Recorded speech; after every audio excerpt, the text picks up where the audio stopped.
So nakapag-umpisa na nga ang ensayo ng Gilas Pilipinas, kung saan makikita sa mga manlalaro kasalukuyan na nandito ang tulad nila Junmar Fajardo, Calvin Optana, Justin Baltasar, Juan Gomez Deliano, Dwight Ramos, CJ Perez, Chris Newsam, RJ Abarientos, Troy Rosario, Scotty Thompson, and Gilas naturalized Justin Brownlee. Pero may mga nagtatanong nga, sino ba raw itong bagong mukha na ito na may kalakihan na manlalaro?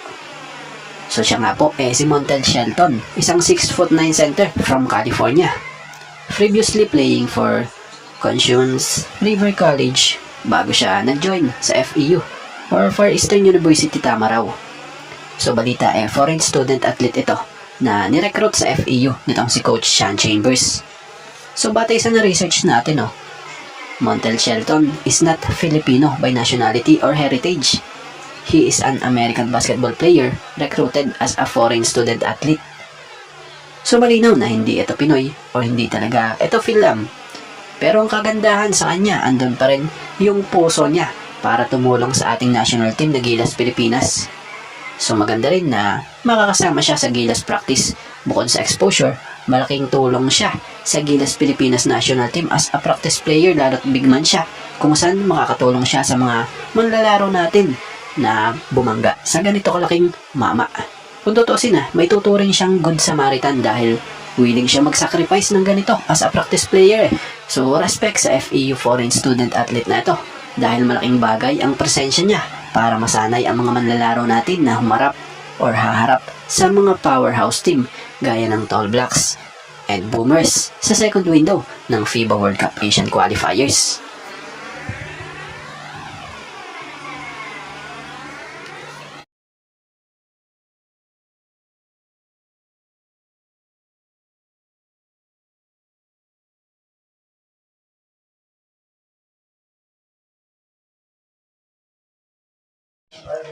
Ito ang mga players at ganito kahuhusay ang mga kasalukuyang Gilas players na nag-ensayo na. Junmar Fajardo, 6'10" center. Calvin Optana, 6'5" forward. Juan Gomez Deliano, 6 flat guard. Dwight Ramos, 6'4" guard forward. CJ Perez, 6'2" guard. Chris Newsam, 6'2" guard. RJ Abarientos, 5'11" guard. Troy Rosario, 6'7" forward center. Scotty Thompson, 6'1" guard. Justin Brownlee, 6'6" Gilas Pilipinas naturalized power forward.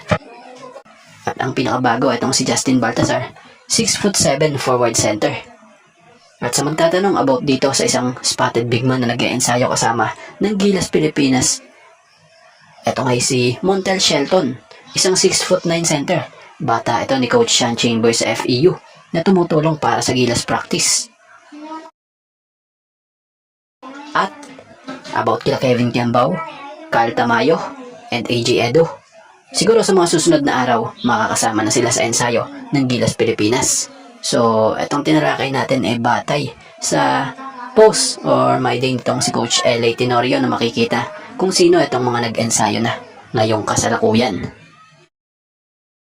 At dito tayo patungkol sa one call away player na siyang pinakabago sa Gilas ngayon under coach team na si Justin Baltasar. So kitang kita sa lumabas nga po ng mga litrato sa naging unang ensayo ng Gilas Pilipinas, andun nga itong si Justin Baltasar, ang power forward nga po ng Converge Fiber Express sa PBA. So, sa pagsama nga po kay Justin Baltasar sa kasalukuyang Gilas pool, isa rin nga po sa naging dahilan panigurado for sure. Itong di umano'y hindi paglalaro ni Kuya MB ngayong second window ng FIBA World Cup Asian Qualifiers. So, batay nga sa mga lumalabas na report, wala nga tayong makikitang Quintin Miliora Brown sa second window ng FIBA World Cup Asian Qualifiers para sa Gilas Pilipinas. Dahil may nabasa nga tayong update mula sa Fast Break Credit po na ayon nga po di umano kay Coach Team, yes, QMB has chosen not to play this window. We have added Justin Baltasar to our pool. So sa pagkaka-absent na ito ni QMB sa Gilas, magiging malaking kawalan nga ito para sa national team, lalo na sa rebounding and rim protection ng team. Dahil ito pa namang second window, haharap ang Gilas Pilipinas sa mabibigat na national team gaya ng New Zealand at Australian Boomers. So sa ngayon nga, focus sila coach team kung sino ang meron sila at kung sino ang andyan. So gumagawa na nga po sila ng paraan para ma-assemble ng maayos ang Gilas Pilipinas para makapagbigay sila ng malakas na laro sa patuloy na kampanya ng Gilas Pilipinas. So sana mag-fit nga po agad ang laro nitong si Justin Baltasar para sa sistema nitong si coach team. So si Justin Baltasar nga po sa PBA nag-average ito ng double-double na 14.77 points per game, 14.23 rebounds per game, at 3.23 assists per game. So sana, ganyan din siya sa Gilas. So yun, ano masasabi nyo sa pagkakadagdag nga po kay Justin Baltasar sa Gilas pool? So ano opinion nyo? Speaking of Ron Harper Jr., so kumakailan lamang or nito lamang binunyag ni Boston Celtics guard Ron Harper Jr. ang kagustuhan nitong mai-represent ang Gilas Pilipinas sa international competition in the future. So para nga po sa Filipino-American guard na ito, ang paglalaro nga raw sa Philippine Men's Basketball National Team ay isang karangalan. So kung ganito ba naman ang player, panigurado, gaganahan kang suportahan dahil proud nga siya sa pagiging may dugong Pinoy niya. Siyempre, speaking of Gilas Pilipinas National Team, bagamat kagustuhan niya na mairepresenta ang Gilas Pilipinas International Stage, hindi rin ito magiging madali dahil nga siyempre kakailanganin pa din niyang i-manage yung kanyang schedule dahil nga sa may commitment din ito sa NBA. So if ever pala na halimbawang dumating man yung puntong o yung panahon na kunin ito para sa Gilas sa hinaharap, hindi pala siya makakapaglaro sa Gilas as a local, kundi bilang naturalized player. Tulad ng nangyari kay Jordan Clarkson. Dahil hindi pala ito nakakuha din ng passport before 18 years old. Pero kung halimbawa mang gustuhin din ito ng Gilas sa hinaharap kahit pa naturalized player ang tayo nito, malaking impact pa rin ito sa national team. Dahil andon yung kanyang dedikasyon para makatulong sa Gilas Pilipinas national team. Si Ron Harper Jr. is itong 6'5" forward guard.